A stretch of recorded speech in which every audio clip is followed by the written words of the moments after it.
so happy to be here with you today. What I wanted to talk to you about is the power that using your purpose to create the work in the world that you'd like to do. And I'm going to do it by just sharing some stories of how my clients have used their purpose.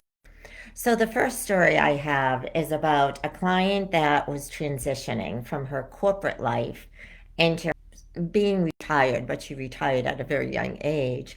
And she really wanted to do the kind of work that was going to bring her joy and fulfillment.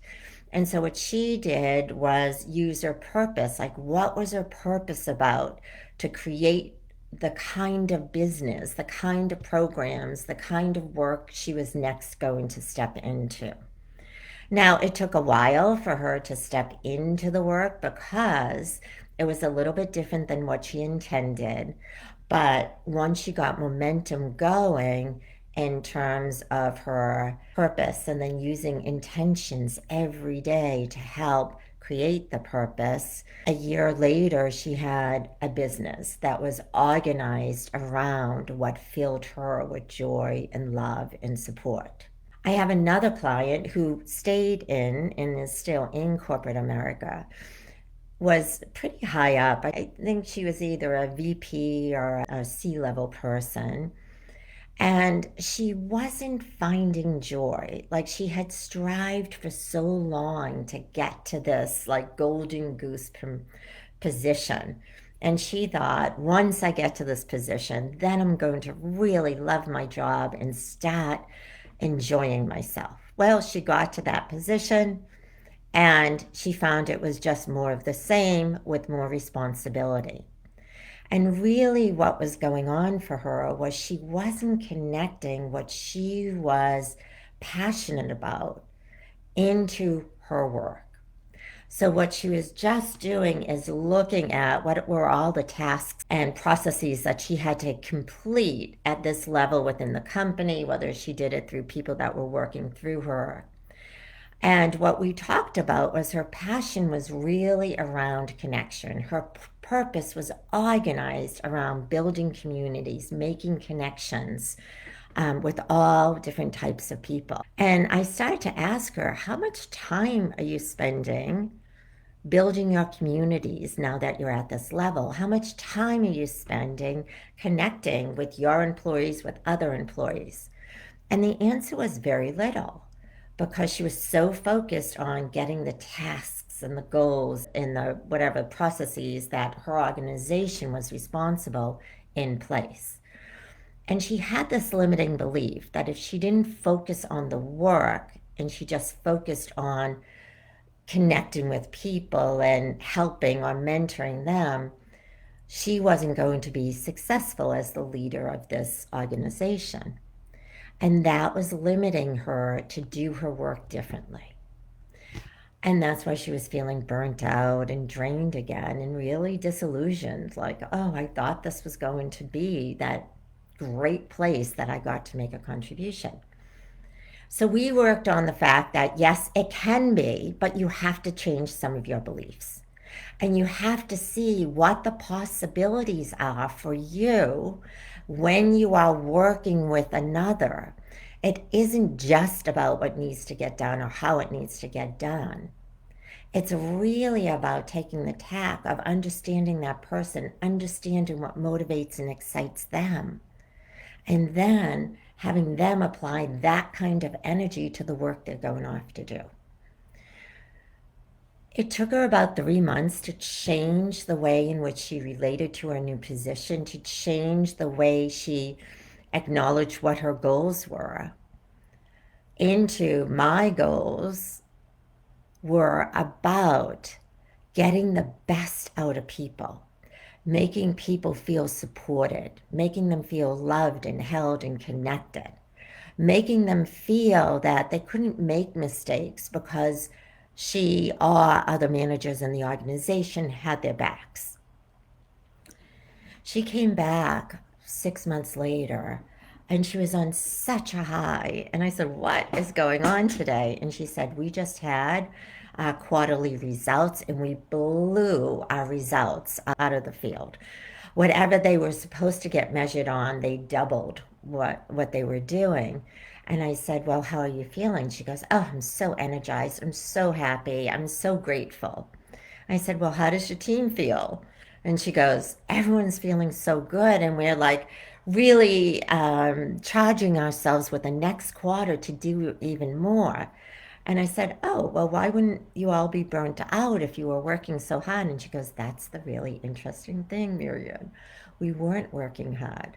We did exactly what you were laying out, like building the relationships, letting people have connection, feel like they were, their main job was supporting their people and then their people supporting the people that worked for them and creating this environment of everything is possible because we have your back." And she said, "At my weekly meetings, I changed the focus. It wasn't about just reporting out stats. We went in and we did something you always told me to do, which is, what are your intentions for the week?" She said, "I used to have all my managers create their three intentions. One was personal, one was around the people in their organization, and then the third was around the work in the organization." She said, "That's how we started every meeting. So everyone knew what each other's intentions were, and the natural support that came along with that wasn't something we planned for, it just happened." So I'm sharing this story with you to say, when you are living from purpose, when you're clear, your everyday lives can be exactly the same. You don't have to change jobs, you don't have to do anything new, but your relationship to what you're doing changes dramatically. And I want to add in this idea of intentions. Because when I was building my business years ago, I came out of the corporate world, so I knew how to do a business plan, put together goals, and then build from there. But I didn't want to do my business that way. I wanted to have it feel and flow more organically around what I was interested in. And so I would start my day with three intentions. And now I wasn't as specific as my client, which was, people, your own personal thing, and then the work you were going to do. My intentions had to do with, how did I want to show up? Who did I want to attract to my business? And then what did I want to co create with them? Starting every day with your intentions creates the movement of your purpose in your life without you even working hard to get it going. Most people say to me, if I live on purpose, I have to take myself out of the current job I'm doing. I can't support my family. I can't do this. I can't do that. And I say, that's all not true. That's what you're believing. You can do the exact same work, but your relationship with how you're doing the work, why you're doing the work, and how you show up changes dramatically, because now you have your intention on what you want to create in the world.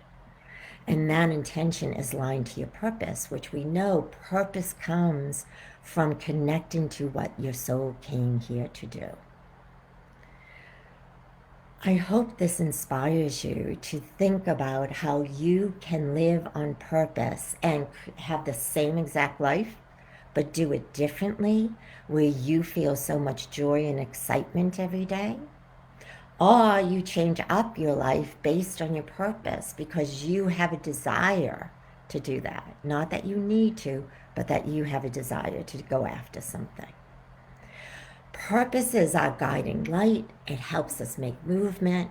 It helps us understand what is going to bring us joy, what is going to create passion in our lives, how we can begin to show up. And how we show up, we begin to give others permission to show up in a way that works for them as well. So purpose coupled with intentions every day creates phenomenal movement. And the movement isn't just outside, but it's also internal movement. It's how you feel, It's how you process, it's how you take in your experiences. I worked with someone once that said, I only allow so much fun in my life and then I have to cut it out. And we were just talking about, well, why is that? And she said, well, because when I was younger, we could never have too much fun. Like it was dangerous. Like my mother would come out and start yelling at us because we were giggling or laughing or too out of control. So that was not looked upon as positive. So as an adult, when she was having too much fun, she would just put the kibosh on it. When we went to her purpose was all about co creating experiences with others. And so, if we wind up this idea of, well, how do you get more joy and excitement and fun in creating those experiences? What would you intend every day? How would you show up to what you do every day? And it dramatically changed her relationship with how she was showing up every day. Work stayed the same, she was doing the same things, but it was more an internal job. The internal job was getting rid of the old beliefs that got in the way of her being really able to step in to the co-creation of what she desired, which in this case was more fun and joy. So from the outside, people would look at her and think, yeah, nothing's really changed. But everything had changed from the inside for her. She had the ability to allow herself to be in deeper relationships and stay in the connection with fun and joy. So I hope this has inspired you.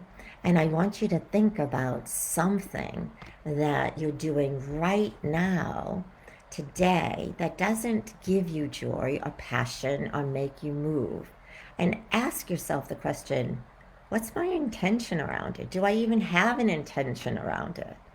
Or do I hold it as this thing I have to do, or this drudgery I go through? You see? Changing our inner framework helps us to create a different outer framework.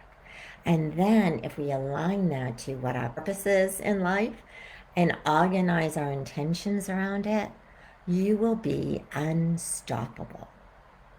So leave me a note saying what you're going to go after, what your intention is for the day, what you are excited about creating, and then how do you want to be in that creation. I will look forward to connecting with you again soon. Take care.